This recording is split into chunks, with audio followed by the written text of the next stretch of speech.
Несекојдневна продавница среде Вашингтон. Собствениците во ниту еден момент од разговорот не го крија ентузијазмот за тоа што го работат.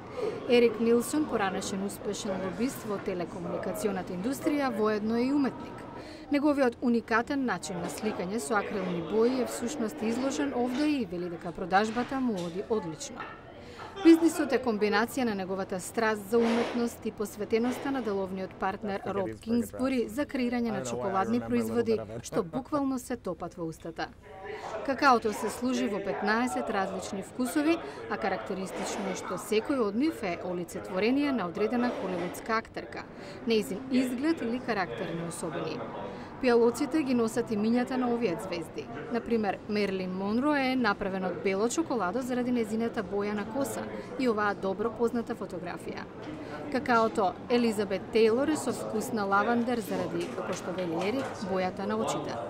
Well, you can tell the store is about it's kind of an extravagant feeling. Очигледно е дека продавницата оддава своевидно екстравагантно чувство. Затоа сакавме и какаото да биде во тој стил. Дел од шармот на барот да се поврзе со нешто екстравагантно, како театарот и филмот.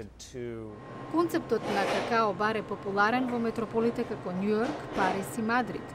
А кога била отворена, Artfully Chocolate Kingsbury Confections била прва ваква локација во Вашингтон. Идејата е во софистицираноста, велат Ерик и Роб, посетителите да ги дегустираат напитоците истовремено задлабочени во своите мисли. Роб и Ерик нудат и совети за тоа кој вид на вино најдобро се совпаѓа со разни видови на чоколада. Специјалност на Роб е чоколадото во сите форми, кое го увезува од Белгија, Швајцарија и Франција, а дел од Еквадор и Венецуела. Truffles alone we make. Правиме околу 25 различни вкусови на чоколадни бомбони месечно. Најпопуларните се секогаш исти, а другите ги менуваме постојано. Летно време доминира комбинација со овошје, наесен атрактивен е циметот, например. А планираме да воведеме и сладо компир. Освен бомбоните, нудиме 60-тина различни видови на сладки.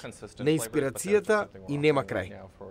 Локацијата е отворена уште од 2007-та, но чоколадото е се уште вкусно, а уметноста брилијантна. Доказ дека забавата продолжува е што собствениците дополнително нудат и часови за изработка на овие сладки задоволства. Јулија Велковска, Глас на Америка на македонски, Вашингтон.